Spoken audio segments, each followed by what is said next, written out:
On CTV News, a new radio station hits the airwaves and we look at the Anzac service at the Wigram Museum. Labour MP Brendan Burns has taken up the cause of a Christchurch man concerned about how he was treated by the Earthquake Commission. Last week, CTV News spoke to John Hunter, who was upset over issues he was having with the Earthquake Commission. What's been happening, we have a rental property in Linwood which suffered in the September quake and then again more damage in the February quake. The property is really quite badly damaged. EQC did an initial inspection and at the end of the day came up with an offer of $22,000. They figured that the house could be repaired for that amount of money. At EQC's request, we had a builder come and look at the property, and he estimated that to put the property back into the condition it was in prior to the quake, it was going to be around $230,000. There's a little bit of a difference there.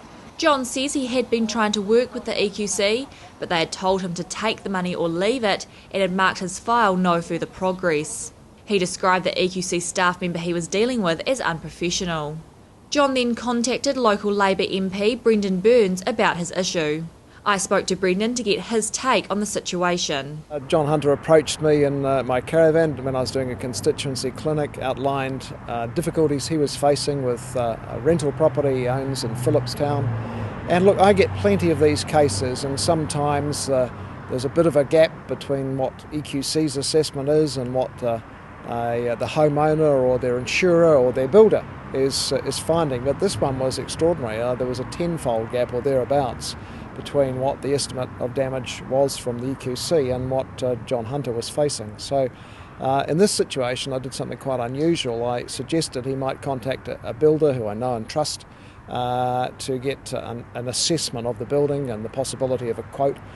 He's done that, and the builder's inspection bears out that the estimate of loss that or damage that the EQC has found is well below what the real cost is going to be of either repairing that house or knocking it over.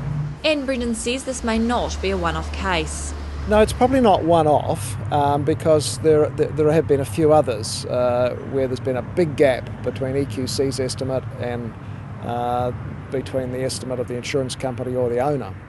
I guess we have to remember that EQC is dealing with 300,000 claims, and they've got now 1,000 people involved, and 6-7 months ago there were 22 of them.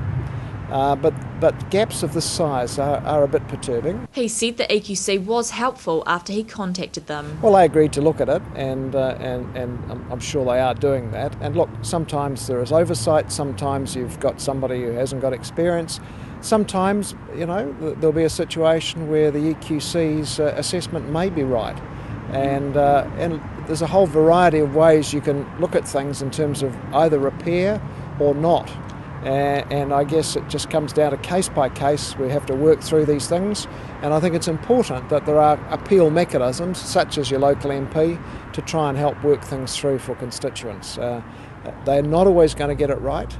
There shouldn't be cases where there's this wide disparity between their estimate and somebody else's estimate. But given there's 300,000 cases, we are going to get some wrinkles emerging, and this is certainly one of the biggest ones that I've faced as an MP, I can say. Brendan believes under the circumstances the EQC are doing a good job, but with the severity of the disaster, they are bound to make a few mistakes. I think in the circumstances overall, they're doing a pretty good job, but, and it has to be a big but, there are going to be some big questions around some of the decisions they make.